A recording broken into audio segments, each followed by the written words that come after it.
اور انہیں چاہیے کہ اس یونیورسٹی کو، اس کے حالات کو بہتر بنایا جائے تاکہ ایک تاریخی یونیورسٹی جو پوری دنیا میں پہلی یونیورسٹی کا نام اور درجہ اسے حاصل ہے، اس کے حالات بہتر ہوں اور ہم اس سے استفادہ ہو سکیں۔ میرے خیال میں جو اس طرح کی مخدوش ہوتی ہوئی چیزیں ہیں ان کو جو ہے آرکائیو جو آرکیالوجی ڈپارٹمنٹ ہے آپ کے پاکستان کا، پنجاب کا یا باہر کا، ان کو چاہیے کہ ایسی چیزوں کے اوپر ریسرچ جو ہے وہ ہوتی رہے، جو وقتاً فوقتاً ہوتی رہتی ہے۔ بہت سی ایسی چیزیں نکلتی ہیں جو مختلف شہروں کے جو عجائب گھر ہیں وہاں پر موجود ہیں، لوگ جاتے ہیں وزٹ کے لیے، اور ہم بھی کسی پروگرام میں کوشش کریں گے کہ لائیو آپ کو لاہور کا جو عجائب گھر ہے، میوزیم ہے، جو اس کا وزٹ کریں، ایک پروگرام ہم وہاں پہ کریں، وہاں پہ آپ پاکستان کی جتنی نور آپ نے تو وزٹ کیا ہے، ہم نے تو اتنی مطلب رچ ہسٹری ہے، آپ کے ہر صوبے کا کلچر وہاں پہ پڑا ہے، وہ اپنے ویورز کو بھی کسی دن دکھائیں۔ بالکل، بہت سارے ایسے لوگ ہیں جن کا لاہور آنا جانا ہوتا ہے لیکن مصروفیت کی وجہ سے، کاروباری مصروفیت کی وجہ سے، دوسری مصروفیت کی وجہ سے وزٹ نہیں کر پاتے۔ تو احمد، آپ کے پاس کیا ریسرچ موجود ہے ٹیکسلا یونیورسٹی کے حوالے سے؟ کنٹینیو کرتے ہیں تو اگر ٹیکسلا کا تذکرہ گندھارا کی دور سے کیا جائے تو وہاں پر جو ان کا دارالحکومت تھا، اس کا وہ یہ دارالحکومت تھا، اس مملکت کا جو گندھارا تہذیب میں تھی، ٹیکسلا اس کا دارالحکومت تھا۔ اور ٹوکشلا کا ذکر جو ہے وہ ڈیفرنٹ جو چینی سیاح ہیں جو وزٹ کر کے گئے ہیں وہ ٹیکسلا کے بارے میں بتاتے ہیں، اور آج ایک قدیم تہذیب کے عجائبات کا تجربہ کرنے ٹیکسلا بھی لوگ جاتے ہیں، مطلب جو آرکیالوجی سے جن لوگوں کا انٹرسٹ ہے آرکیالوجی میں، وہ لوگ وہاں پر جاتے ہیں۔ مقصود احمد صاحب کا مزید کہنا تھا ٹی وی ٹوڈے سے گفتگو کے دوران کہ مسلم دنیا جو ایک زمانے میں دانشورانہ عجائب کا ایک مرکز تھا، جو پہلے چیز ہم نے کی یہ ایڈ کہ ہماری ہسٹری جو ہے وہ بہت زیادہ رچ ہے۔ بالکل جی، بالکل ایسا ہی ہے۔ لوگ آج بیٹھ کے جو لوگ ہمیں یہ سکھاتے ہیں نا کہ ہمیں سیویلائز ہونے کے لیے یورپ کی طرف دیکھنا ہوگا، یہ میرے خیال میں لوگوں کا منہ بند کروانے کے لیے یہ ریسرچ کافی ہے۔ اس سے بڑھ کر احمد، اگر ہم اپنی دینی کتاب کو بھی فالو کریں تو سیویلائزیشن کے اس میں نبی پاک صلی اللہ علیہ وسلم کے کتنے ایسے بیانات ہیں، کتنی ایسے ان کے فرمان ہیں جن میں سیویلائزیشن کا حکم دیا گیا ہے۔ تو ہمارا تو دین، ہمارا مذہب ہی ہمیں سیویلائزیشن کا پرچار کرتا ہے اور ہمیں اس کا سبق دیتا ہے۔ اور اس کے علاوہ ہم ایک بہت ہی آج ایک خوبصورت انکشاف ہوا ہے کہ ٹیکسلا میں موجود یونیورسٹی پاکستان، نہ صرف پاکستان بلکہ پوری دنیا کی پہلی یونیورسٹی ہے۔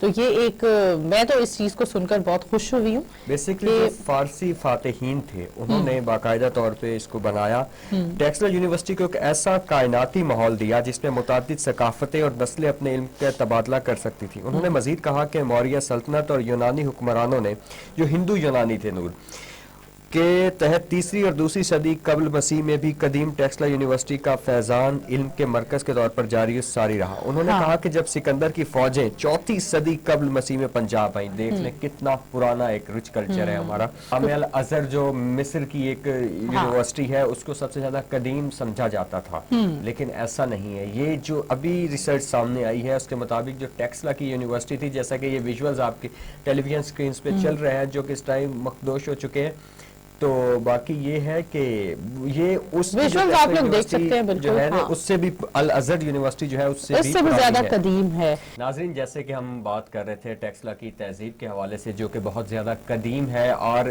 اتنا ایک رچ کلچر ہے ہمارا کہ جس کی کوئی مثال نہیں ملتی، لیکن اس کے باوجود بھی لوگ جب بھی کوئی بات کرتے ہیں تو کمپیئر کرتے ہیں یورپ کے ساتھ۔ حالانکہ یورپ والے یہاں سے جب ایسٹ انڈیا کمپنی آئی، یہاں سے وہ یہ سب کچھ رہن سہن کے طریقے، طور طریقے چرا کے، میں کہوں گا، اگر میں یہ اس ورڈ کا استعمال نہیں کروں گا تو شاید ہمارے ورثے کے ساتھ زیادتی ہوگی کہ ہمارا کلچر، ہمارا ورثہ یہاں سے چرا کے وہ لوگ لے کے گئے جن کو آج ہم سیولائزڈ کہتے ہیں۔ اور آج کل میرے خیال میں ایک بہت بڑا یہ ایک ڈرا بیک ہے ہمارا کہ ہماری نوجوان نسل اور کچھ ایسے لوگ جو وہاں سے وہاں سے گھوم کے آ گئے ہیں، وہ کمپیئر کرتے ہیں ہمارے کلچر کو ان کے ساتھ۔ اس حوالے سے مزید جو تفصیلات اس حوالے سے جانتے ہیں اور بات چیت کرتے ہیں، ہمارے ساتھ ٹیلی فون لائن پر پروفیسر منور صابر موجود ہیں۔ اس حوالے سے مزید تفصیلات جو ہیں ان کے ساتھ ڈسکس کرتے ہیں اور ان کا کیا موقف ہے وہ آپ کے سامنے شیئر کرتے ہیں۔ السلام علیکم سر۔ سر، سب سے پہلے تو بہت شکریہ کہ آپ نے اپنے قیمتی وقت میں سے ٹائم نکالا اور ہمارے ساتھ ٹیلی فون لائن پر آئے۔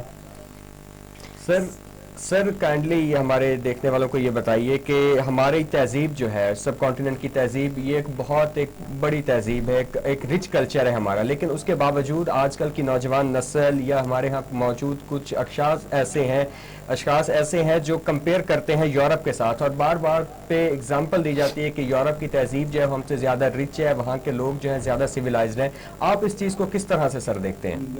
دیکھیے سیویلائزیشن کی جب بات آتی ہے, جی سر. دنیا کی سب سے پرانی سیویلائزیشن جو ہے وہ موجودہ عراق ہے, جس کو آپ میسوپوٹیمیا کہتے ہیں, اور بائی چانس ہے کہ ظاہر ہے اس وقت تو اسلام ابھی نازل نہیں ہوا تھا. یورپ کے اندر اگر آپ سیویلائزیشن ڈھونڈنا شروع کرتے ہیں تو ان کے ہاں تو انفیکٹ سیویلائزیشن کوئی 1000 سال بعد اس کی جو ہے وہ بڑی مشکل سے ملتی ہے. اصل میں سیویلائزیشن یہ عراق, پھر دریائے نیل کے کرارے مصر میں, چین کے اندر, پاکستان کے اندر موہنجو داڑو, یہ انڈس سیویلائزیشن, موہنجو داڑو, ہڑپا, پھر آپ کا یہ جس طرح ٹیکسلا کا آپ ذکر کر رہے ہیں, یہ سیویلائزیشن آتی ہے. تو یورپ والے تو ابھی بہت آپ کہہ لیں کہ چونکہ سب سے پہلا پیشہ کھیتی باڑی تھا, اور یورپ تو ظاہر ہے آئس کورڈ ایریا ہوتا تھا, زیادہ ٹھنڈ والا علاقہ تھا, وہ تو جا کے 12ویں صدی میں مطلب جب دوبارہ ایران کی شمع جو ہے مسلمانوں کے ہاتھ سے نکلی, بالکل تو اس کے بعد وہ جو ہے وہ آئے تھے. یہ غلط بیانی, اور دراصل یہ کچھ نا پرابلم یہ ہوتا ہے کہ ہمارے نوجوانوں کو تو شاید پتہ نہ ہو, ہمارے لکھنے اور بولنے والوں کو بھی اس کا ادراک نہیں ہوتا, اور کچھ جو ہے وہ آن پرپز جو ہے نا وہ ان چیزوں کو اگنور کر رہے ہیں. جی سر. ایسا ہی ہے سر, جس طرح سائنس اور ٹیکنالوجی کے شعبوں میں جس طرح سے مسلمانوں کی ایک عظمت کو تسلیم کیا جاتا تھا, آج بدقسمتی سے وہ عظمت جو ہے وہ کہیں پیچھے رہ گئی ہے, وہ چیز کھو چکی ہے. سر اس کی کیا وجوہات ہیں آپ کی نظر میں؟ آپ دیکھیے سب سے چلے کھو چکی جو ہے, پہلی بات تو یہ ہے کہ اس بات کا بھی نا ہمارے مثال کے طور پہ پڑھنے لکھنے والوں کو چھوڑے, میں ایک بڑی اہم بات کرنے لگا ہوں آپ سے. آپ اپنے علماء کرام, میں کسی کا نام نہیں لیتا, آپ کے جتنے بھی فیورٹ ہوں گے, اور علماء کرام جو جذباتی تقاریر کرتے ہیں وہ سب کے فیورٹ ہی ہوتے ہیں. آپ جتنے لوگ اس وقت مجھے سن رہے ہیں, آپ 2 لوگ اینکر ہیں, آپ کا جتنا کریو ممبر ہے, آپ میں سے کسی نے آج تک کسی عالم دین یا مولوی کے منہ سے ان مسلمان سائنسدانوں کا ذکر تک بھی سنا ہو تو مجھے بتا. اچھی بات کی سر, آپ نے بہت خوبصورت بات کی. شاید ہی کبھی وہ مطلب میں اب کسی کی نقل نہیں اتارنا چاہتا, جی سر. وہ واقعات ایسے واقعات کہ جس کو ہم شاید زندگی میں 100 دفعہ سن چکے ہوتے ہیں, بالکل سر. اسی کو جوش خطابت, فلاں خطیب خطابت کا ماہر, تو اس کو دوبارہ بیان کرتے, اس کا ان کو ادراک نہیں تھا. یہ 600 سال کا عرصہ ہے. جی سر. یہ مسلمانوں کا جو ہے نا, اس کو میں بڑا بریفلی بیان کر دیتا ہوں. بالکل دنیا میں علم و حکمت کی بنیاد رکھی جو جس کو مانا جاتا ہے اہل یونان نے. جی سر. اہل یونان نے 500 سے 600 سال باضابطہ ہمارے جتنے علوم ہیں, physics, chemistry, zoology, botany, math, psychology, ان کے بانی ہے اہل یونان. بالکل. اہل یونان کے ہاں جب ڈاؤن فال آ گیا, وہاں پر انرکی آ گئی, توڑ پھوڑ ہو گئی, تو اس کے بعد پھر یہ جو آپ کہہ لیں کہ اسلام کا ظہور ہوا, اور پھر خلیفہ مامون رشید, یہ 7ویں صدی کا قصہ ہے. اس بندے نے باقاعدہ ایک شہر بنایا. اچھا, وہ شہر بھی موجودہ عراق کے اندر ہی بنایا, ٹھیک ہے, اور اس کو جتنے مطلب مفکر, سائنسدان, لکھنے والے ملے اس نے اکٹھے کیے. پھر انہوں نے جہاں تک اہل یونان چھوڑ کے گئے تھے اس سلسلے کو ان لوگوں نے کنٹینیو کیا اور آگے لے کے چلے. بالکل. دنیا کے اوپر طاقتیں 2 ہوتی ہیں, ایک وہ ہوتی ہیں جو حکمرانی کرتے ہیں, ایک وہ ہوتے ہیں جو رہنمائی کرتے ہیں. رہنمائی وہ کرتا ہے جس کے پاس جدید علم ہوگا. اس کی مثال آپ یوں لے لیں کہ آج اگر کوئی کرونا کا بالکل اتھینٹک سولوشن دیتا ہے, ٹیبلٹ ہے, لیکوڈ ہے, کوئی ہوگا, تو اس کا مطلب ہوگا اس نے دنیا کو لیڈ کیا. تو کم از کم 600 سال تک مسلمانوں نے دنیا کو لیڈ کیا. ہمارے بعد جب یورپین دوبارہ جس طرح میں نے کہا کہ تقریباً 12ویں صدی میں اٹھے ہیں, تو ان کی تمام یونیورسٹیاں جو بنی, جی سر, ان یونیورسٹیوں میں جو کتابیں تھیں